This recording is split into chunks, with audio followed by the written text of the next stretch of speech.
안녕하십니까. 소중한 나 무한 행복 시간입니다. 여러분 만나 뵈서 참으로 반갑습니다. 소나무 스님의 숭늉처럼 속 편한 이야기, 제목 가시를 거두세요. 가시를 거두세요 라는 책을 이번에 새로 출간하게 되었습니다. 그래서 기념 이벤트로 광우 스님 친필 사인 이벤트가 진행되고 있습니다. 우리 많은 소나무 팬분 여러분들 동참하시기 바랍니다. 자, 제가 내용 하나를 읽어드리도록 하겠습니다. 연꽃이 되다. 한 소녀가 있었습니다. 사는 게 괴롭고 괴로웠던 소녀는 괴로움을 피해 속세를 떠났습니다. 그리고 산으로 들어가 스승을 만났습니다. 스승이 소녀에게 물었습니다. 여긴 왜 왔니? 괴로움을 피해서 왔습니다. 스승은 소녀를 지그시 쳐다보며 말했습니다. 이곳이 괴로우면 또 피하겠네? 소녀는 수도승이 되었습니다. 하지만 이상과 현실은 너무나 달랐습니다. 소녀는 결국 산을 내려가기로 결심했습니다. 스승이 소녀에게 물었습니다. 왜 여기를 떠나려고 하니? 제가 생각한 것과 너무 달라서요. 스승은 소녀를 지그시 쳐다보며 말했습니다. 어딜 가든 네 생각과 같은 곳이 얼마나 있겠니? 소녀는 다시 세상에 내려왔습니다. 그리고 많은 일을 겪었습니다. 기쁨도 있었고 슬픔도 있었습니다. 소녀는 지쳐갔고 괴로움도 커져갔습니다. 문득 옛 생각이 났습니다. 산을 올라 지난날의 스승을 찾아갔습니다. 소녀는 여인이 되었고 스승은 노인이 되어 있었습니다. 여인은 스승 앞에서 하염없이 눈물을 흘렸습니다. 울면서 외쳤습니다. 왜 저는 이렇게 괴로울까요? 여인이 울음을 그치자 스승은 연못으로 데려갔습니다. 물 위에 피어난 고운 연꽃을 보며 스승이 말했습니다. 애기야, 저 연꽃이 보이지? 사람들은 저 연꽃을 보며 모두가 감탄하지.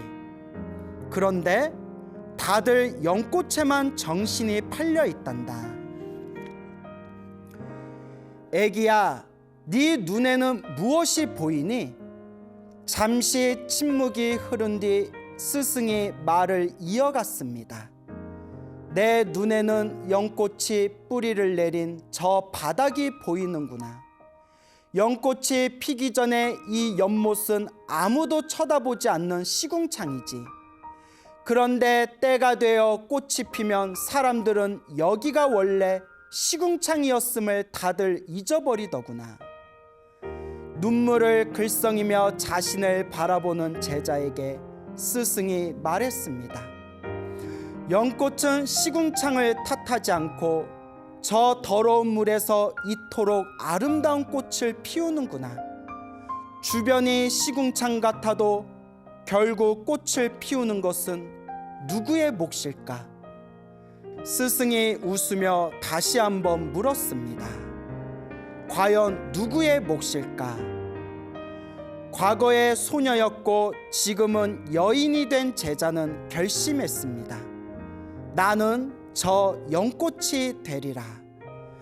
그녀는 살아갔습니다. 그리고 또다시 많은 일이 있었습니다. 웃는 날도 있었고 웃지 않는 날도 있었습니다. 하지만 더는 울지 않았습니다. 아무리 힘들고 괴로워도 울지 않았습니다. 다만 마음속에 이 말을 새기고 또 새겼습니다. 이 모든 건 연꽃을 피우기 위한 과정이야. 연꽃은 시궁창을 탓하지 않아. 나는 반드시 꽃을 피울 거야.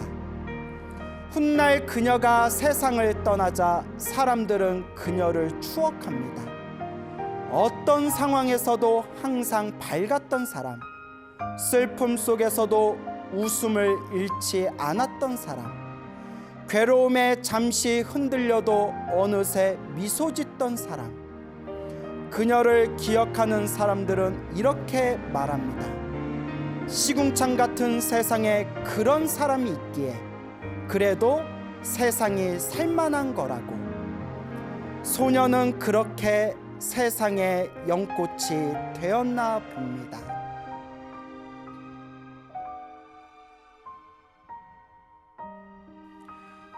어떻게 잘 들으셨습니까? 오래전 이야기입니다.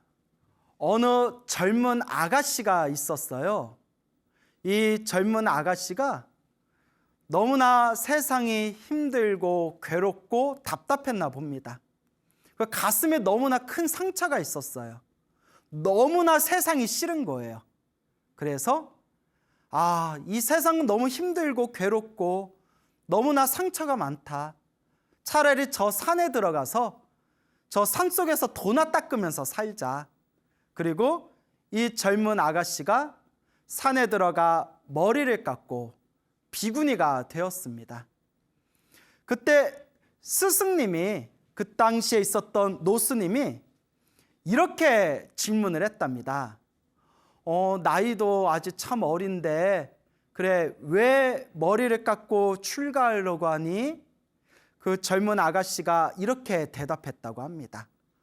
제가 너무나 세상이 힘들고 괴로워서 그래서 괴로움을 피해서 이곳으로 왔습니다. 그때 그 질문을 했던 노스님이 웃으면서 이렇게 말씀하셨다고 합니다. 여기가 힘들면 또 도망가겠네. 여기가 힘들면 또 다른 곳으로 피하겠네. 그 이야기를 듣고 그 젊은 아가씨가 움찔하고 깜짝 놀랐답니다. 설마 그런 식으로 다시 질문을 되돌릴 줄은 몰랐겠죠. 근데 그 노스님이 사실 꿰뚫어 본 겁니다. 네가 힘들어서 힘든 곳을 피해서 여기에 왔는데 여기도 힘들면 또 이곳을 피해서 다른 곳으로 가겠네라는 것이 괜히 나온 이야기가 아닙니다. 오랫동안 수행하면서 오랫동안 수많은 사람들을 관찰하고 꿰뚫어 보면서 생겨난 어떤 내공 같은 것이겠죠.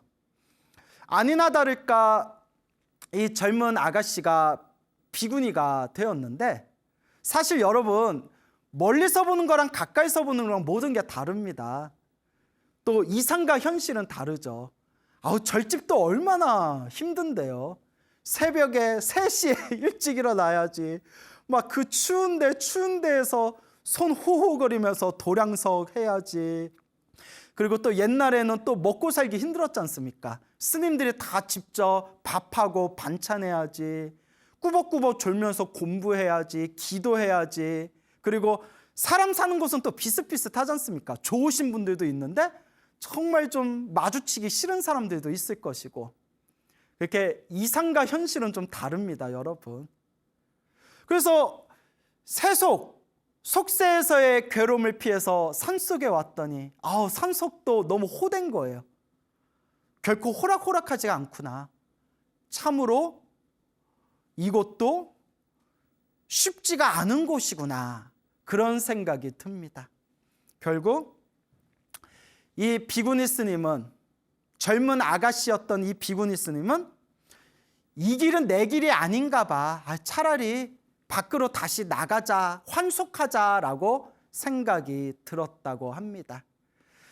그래서 처음에 자기에게 질문을 던졌던 그 스승이 되는 노스님께 찾아가 스님, 저 다시 집으로 돌아가겠습니다. 저 환속하겠습니다 라고 말을 했다고 합니다. 노스님이 다시 질문을 합니다. 왜 벌써 가는 거야? 왜 가는데? 왜 집으로 돌아가려고? 그때 이 젊은 아가씨였던 비구니 스님이 이렇게 대답합니다. 제가 생각한 것하고 너무 달라요.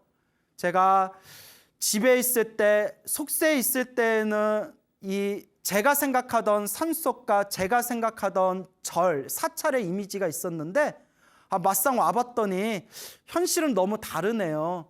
제 생각하고 너무 달라요. 그래서 집으로 가려고요.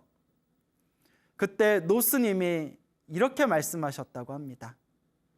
얘야, 어딜 가든 네 생각 같은 곳이 어디 있겠니? 무서운 말씀입니다.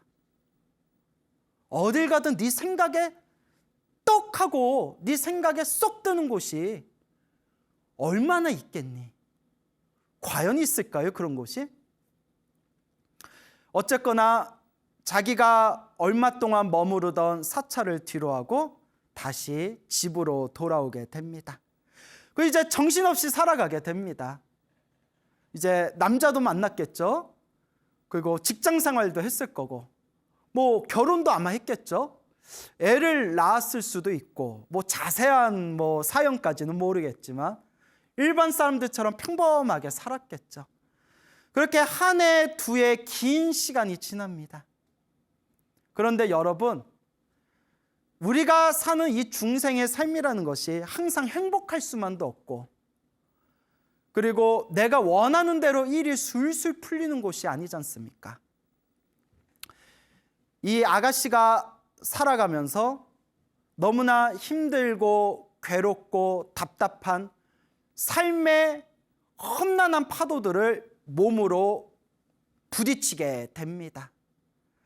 어느덧 중년의 나이가 된 이 여인이 너무나 삶에 찌들어서 힘들고 괴롭고 답답한 그 순간에 문득 이런 생각이 듭니다. 내가 비록 오래 있지는 못했지만 그래도 어른 스님 모시고 절에서 공부하고 수행했던 그때가 그래도 내가 제일 좋았던 시절 같구나, 그런 생각이 들더랍니다. 갑자기. 그러니까 세상 사는 게 너무 힘들었나 봅니다. 옛 생각이 나면서 그 스승이었던 노 비구니 스님을 찾아갑니다. 그래도 정정하게 보였던 그 노 비구니 스님을 정말 10년, 20년 만에 다시 만나게 되었을 때 너무나 나이 드신 그 모습에 이 여인은 눈가에 눈물이 맺히게 됩니다. 스님, 저도 늙었지만 스님도 더 늙으셨어요. 그러면서 그 자리에서 대성통곡을 합니다. 스님 하면서, 이거 웃으면 안 되는 건데 죄송합니다. 제가 웃음이 많아가지고 원래 마음은 슬퍼요. 스님, 왜 저는 사는 게 이렇게 괴로운 건가요? 왜 이렇게 저는 괴로울까요? 왜 이렇게 저는 괴롭습니까? 노스님이 울음을 그친 그 여인을 데리고 연못에 데려갔답니다. 연못이 보이지? 여기 이제 연꽃이 피면 사람들이 이거 구경하고 사진 찍는다고 엄청 많이 모인다? 그런데 사람들은 연꽃만 봐. 이 연꽃이 피기 전에는 여기가 지금 이렇게 시궁창이거든? 근데 사람들은 여기가 시궁창이었던 걸 모르고 연꽃만 보고 연꽃만 사진 찍는다? 그리고 연꽃이 다 지고 한겨울 시궁창으로 남아있을 때는 아무도 쳐다보지 않는단다. 근데 사람들은 잘 몰라.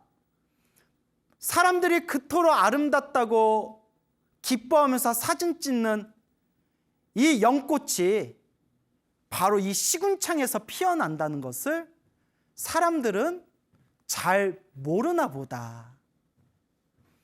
아이야, 이 시궁창에 연꽃을 피우는 것은 누구의 몫일까? 아이야, 네 인생이 정말 괴롭고 네 인생과 네 인생의 주변의 모든 것들이 시궁창 같다고 생각될 때 그 시궁창에서 연꽃을 피울 수 있는 것은 과연 누구의 몫일까라고 큰 스님께서 이야기를 들려주십니다. 눈물을 펑펑 쏟으면서 여인은 큰 스님의 말씀을 마음으로 이해하게 됩니다. 그리고 이렇게 결심합니다. 나는 내 인생에 연꽃을 피우겠다. 내 인생이 너무 괴로워서 지금까지 살아왔던 내 삶이 시궁창 같았다면 이 시궁창 같은 내 인생에 나는 내 마음에 연꽃을 피우겠다라고 결심을 했다고 합니다. 그 여인은 변했습니다. 제가 항상 하는 얘기지만 사람은 원래 쉽게 안 변하지 않습니까? 근데 그분은 변했습니다. 그것도 성근이겠죠. 착한 뿌리. 또한 전생에 지었던 자신만의 공덕이 있었겠죠.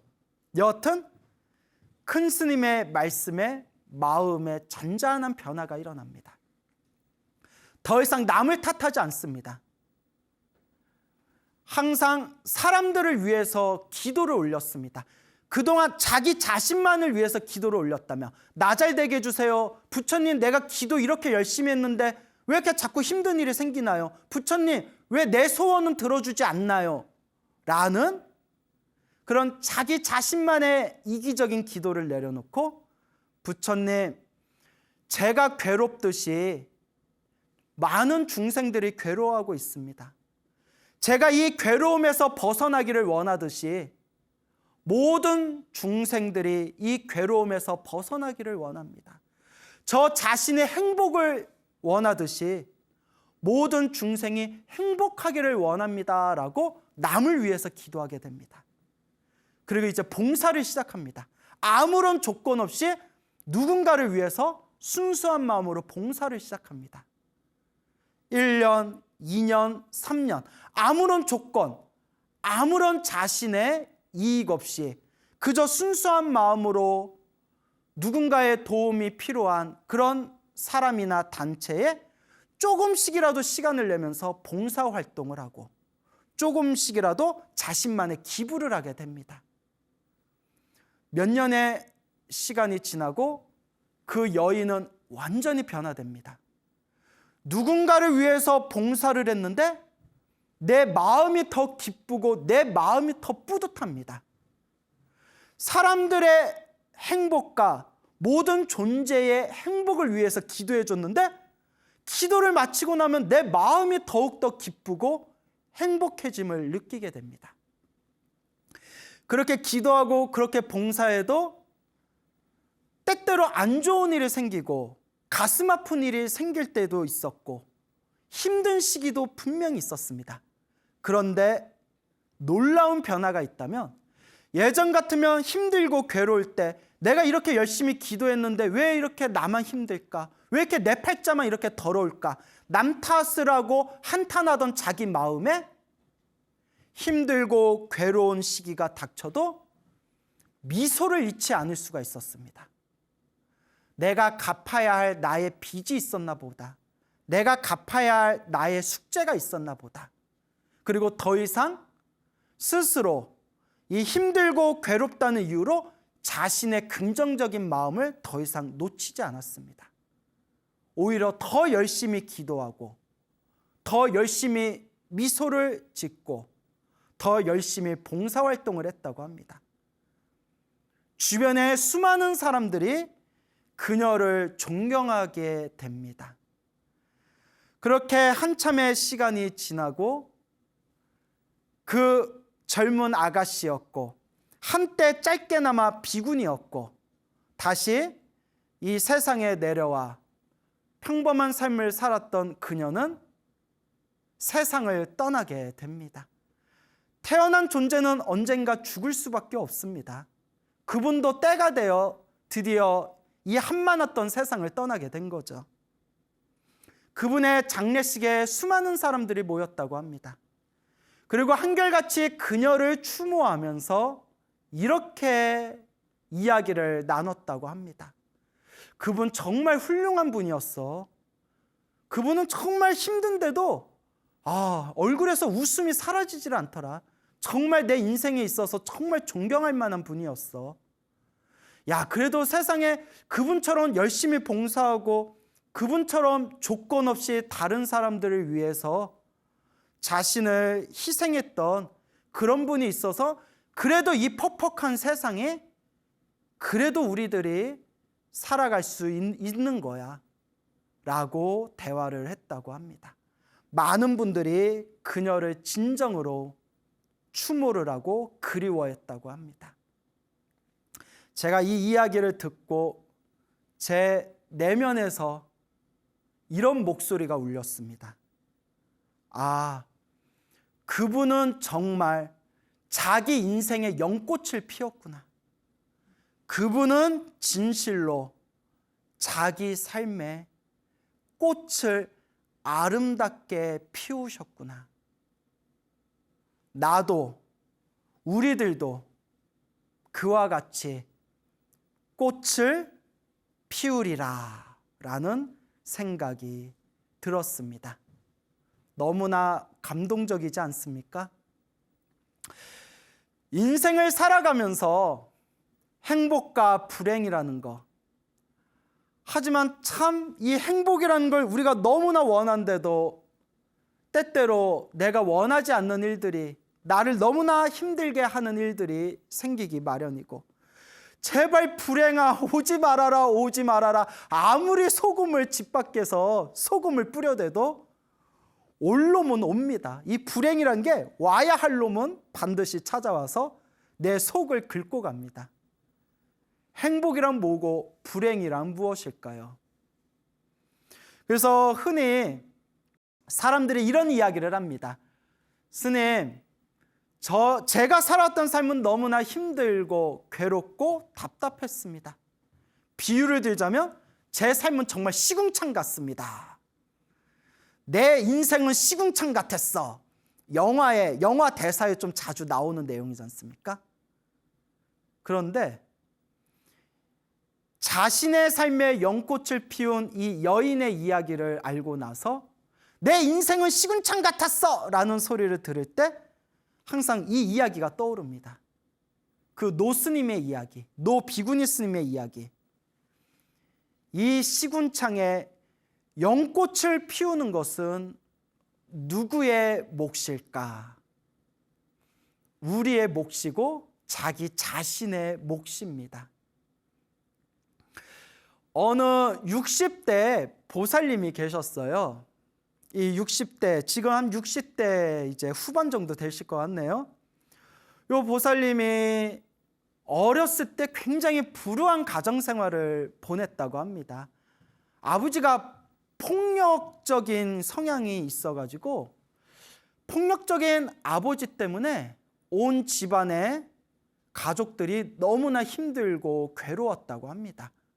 그리고 전 정말 이해가 안 되는 게, 왜 힘센 남자가 힘없는 여자를 왜 때리는 걸까요? 왜 여자를 때릴까요? 아니, 여자가 때릴 데가 어디 있어? 전 진짜 이해가 안 갑니다.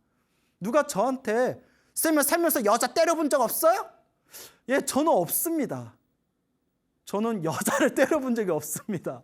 당연히 없어야겠죠. 왜 여자를 때리는 걸까요? 왜 나이 어린 애들을 때리는 걸까요? 옳지 못합니다. 물론 우리 소나무 팬분들은 절대 그런 분들이 없겠지만, 아이들은 꽃으로라도 때리지 말라라는 유명한 말이 있지 않습니까? 어디 책 제목 같은데? 그리고 어떻게 나보다 힘이 약한 여자를 때릴 수가 있겠습니까? 물론 여자가 칼 들고 덤빈다면 발로 뻥 찰 수는 있겠지만, 어쨌거나 그 보살님은 어렸을 때 너무나 폭력적인 아버지 때문에 너무나 고생을 하면서 자랐다고 합니다. 항상 울고 있는 어머니를 보면서 그 어렸을 때부터 왜곡되고, 그리고 마음에 깊은 상처를 가진 그런 트라우마가 있었다고 합니다. 성인이 되자마자 지긋지긋한 집을 바로 뛰쳐나왔다고 합니다. 너무나 집이 싫고 너무나 불우했던 가정생활이 싫어서 일찍 독립을 하게 된 거죠.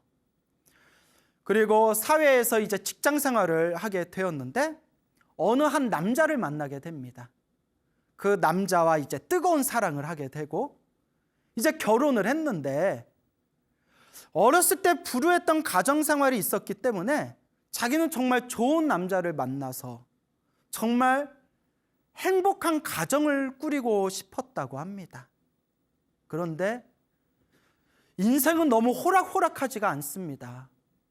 왜 오지 말라는 불행은 끊임없이 나를 괴롭히는 걸까요? 알고 봤더니 애까지 낳고 살아보니까 그토록 사랑했던 남자도 폭력적인 성향을 가지고 있었던 겁니다. 술만 먹으며 술만 안 마시면 천하의 양반인데 술만 먹었다 하면 집안을 다 부시고 자신에게 그렇게 폭력을 휘두르는 겁니다. 말하면서도 제가 욱하네요. 왜 그런 걸까요? 왜 그런 건지 정말 모르겠습니다. 아이가 자라고 차마 아이 때문에 이혼을 할 수가 없었는데 아이를 때리는 남편의 모습에 결심을 했다고 합니다. 나를 때리는 건 참을 수 있지만 아이한테까지 손찌검을 하는 그 모습에 그토록 지긋지긋했던 어렸을 때 불우한 가정생활이 생각난 겁니다. 인간아 난 너랑 도저히 못 살겠다. 이혼하자. 그리고 아이의 양육권을 자기가 갖고 아이를 홀로 키우면서 그렇게 사회생활을 다시 시작하셨다고 합니다. 그러니까 보살님이 억척스럽게 아이를 키우면서 직장 생활을 하다가 또 어느 남자분을 만나게 되었다고 합니다. 근데 그 남자분이 굉장히 자기 자신한테 호감을 갖더래요. 하지만 남자한테 크게 대어본 경험이 있었기 때문에 처음에는 쉽게 자신의 마음을 열어주지 않았다고 합니다. 그렇게 몇 년 동안 직장 생활을 같이 했었는지 몇 년 동안 가까이에서 지켜보면서 이 남자 참 괜찮다라는 생각이 들더랍니다. 물론 술도 먹여봤겠죠. 술 마시면 어떻게 되나, 술 마시면 사람이 되나 개가 되나, 뭐 이렇게 술도 한번 마셔보고 시험도 해보고. 근데 사람이 참 괜찮더랍니다. 그래서 마음의 문을 열고 이제 결혼을 하셨다고 합니다. 그 두 분이 이제 오랫동안 저축한 돈으로 서로 이제 힘을 모아가지고 또 작은 공장도 좀 세웠대요. 작은 공장, 아주 조그만 그런 작은 공장을 열게 되었는데 정말 착하기 짝이 없는 이 남자와 또 무럭무럭 자라나는 아이들을 바라보면서 이제 내 인생이 좀 풀리려나 보다 생각하는데 말을 하면서도 제가 참 답답하네요. 왜 불행이란 놈은 그렇게 예고 없이 찾아오는지. IMF가 터지게 됩니다. IMF가 터지면서 한창 재미를 보고 있었던 공장이 문을 닫고 이제 사업에 실패하게 됩니다. 근데 어쨌거나 이제 IMF건 뭐건 먹고는 살아야 되지 않습니까? 먹고는 살아야 되잖아요. 그래서 그나마 사업을 실패하고 공장 문을 닫았지만 그래도 좀 모아둔 돈이 있어서 얼마 되지 않지만 그 모아둔 돈으로 이제 남편이 장사를 시작했는데 너무나 이 보살님이 불안했대요. 여보, 지금 장사할 때가 아닌 것 같아요. 근데 남편분이 아니야 나만 믿어. 남자가 하는 일에 왜 끼어들어. 나도 다 고민하고 나도 다 처자식 먹여 살려고 내가 이렇게 힘들게 고민하고 시작하는 거잖아. 날 믿어. 하고 이제 평소에 알던 지인들과 이제 장사를 시작하게 됐는데 남편이 너무 착해. 그래서 왜 착한 사람들은 이렇게 당하기만 할까요? 그러니까 사람들이 인과법을 안 믿는답니다. 착하게 살면 행복해져야지. 스님, 착하게 사니까 사람들한테 당하기만 해요. 정말 제가 할 말이 없네요. 그 착하디 착한 남편이 지인들에게 사기를 당합니다. 완전히 집이 망한 거예요. 보살님이 울다 울다 지쳐서 정말 죽으려고 했대요. 그냥 죽자. 내 인생 왜 이렇게 힘들고 괴로울까? 나 그냥 죽을래. 그냥 죽어버리자 생각했는데,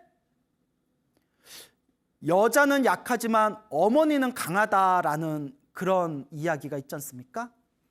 애들 때문에 버텼대. 애들 때문에. 차마 애들 그냥 두고 갈 수 없어서. 그때 새로 결혼한 남편 사이에서도 또 애를 낳았나 봅니다. 첫째, 둘째 애들 때문에 자기가 차마 세상을 떠날 수가 없었다. 저 애들 남겨놓고 애미가 돼서 어떻게 그냥 갈 수 있냐. 그래, 일단 한번 살아보자. 어떻게든 목구멍에 풀칠은 하겠지. 그렇게 이제 식당 일을 다니면서 일을 하시는데, 그 착한 남편은 사업을 실패하고 그나마 믿었던 지인들에게 사기를 당하고 집안이 망해버리자 매일 술만 마시는 폐인이 돼버립니다. 그토록 믿었고 그토록 착했던 남편이 완전히 멘탈이 무너져서 매일매일 이제 술만 마시는 겁니다. 보살님은 생각했답니다. 어렸을 때부터 나는 왜 이렇게 힘들고 괴로웠을까? 나는 왜 이렇게 힘들고 괴로운 걸까? 내가 무슨 잘못을 했길래 이렇게 나는 힘들고 괴로운 것일까? 그렇게 몇 년의 시간이 지나고 꾸준히 식당 일을 하면서 아이들을 이제 키워나가기 시작합니다.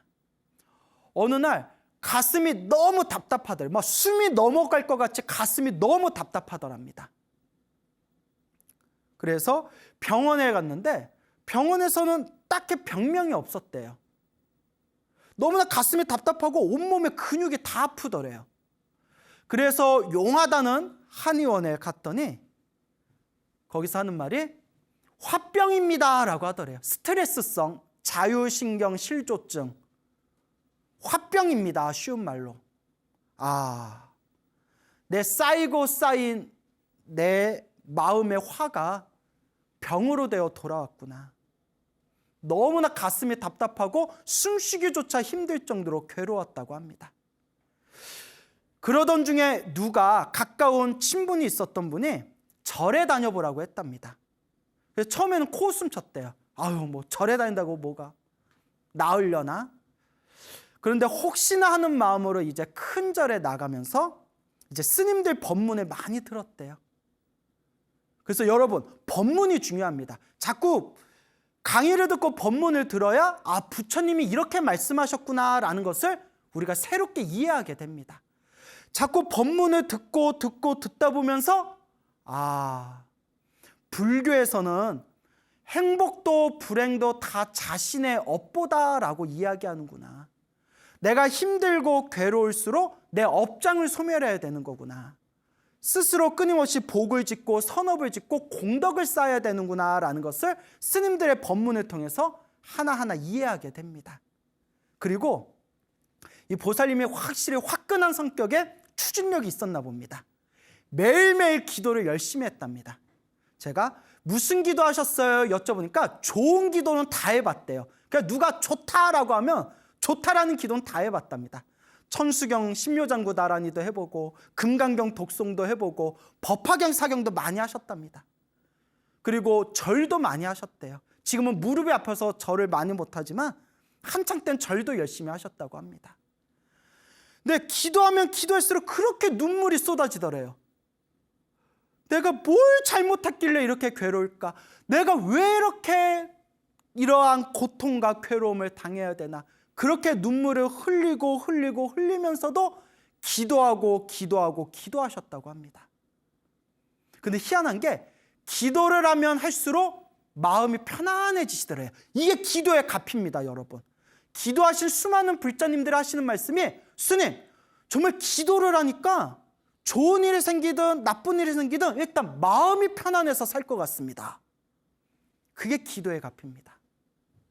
그렇게 기도하면서 내가 왜 이렇게 괴로워야 될까라는 생각이 점점 다 내 업이다. 이번 생에 내가 닦아야 할 숙제고 이번 생에 내가 닦아야 할 나의 빚이다 라는 마음으로 기도하는데 어느 날 꿈을 꿨답니다. 하얀 옷을 입으신 관세음보살님이 나타나시더니 자기를 이렇게 안아주시더래요. 정말 그 꿈이 너무나 생생하더랍니다. 어머니의 품과 같이, 정말 포근한 품과 같이 자기를 안아주시면서 괜찮다, 괜찮다, 괜찮아, 괜찮아 라고 말씀해 주시더래요. 잠에서 깨는데 그렇게 보살님이 펑펑 울었답니다. 그동안 흘린 눈물이 서러워서 울었던 거라면 너무나 기뻐서 울었답니다. 괜히 너무나 기뻐서 뭔가 자기가 의지할 무언가 어머니 같은 존재가 생긴 것 같은 그런 엄청난 환희심이 일어나면서 하염없이 눈물을 흘렸다고 합니다. 그 뒤로도 보살님은 꾸준히 기도를 하셨고 지금 그분이 하시는 말씀이 스님, 저는 너무 행복해요. 남편하고도 사이가 너무 좋아졌고 그리고 아이들도 너무 잘 컸어요. 다들 사회생활하면서 자기 몫을 잘하고 있습니다. 그리고 그토록 힘들었는데 지금은 말년이 되어서 경제적으로도 그래도 밥은 먹고 삽니다. 근데 스님, 무엇보다 너무 제 마음이 행복하고 제 마음이 너무 편안한 거, 그게 너무 고맙고 고맙습니다 라고 말씀을 하셨습니다. 그 얘기를 듣고 제 가슴이 너무나 벅차오르더라고요.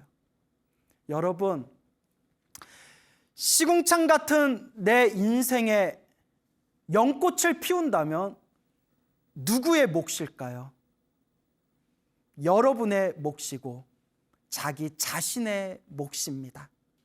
여러분들의 삶이 진실로 연꽃같이 아름답기를 여러분들이 열심히 수행하셔서 꽃길만 걸으시기를 제가 정성스럽게 기도드리는 바입니다.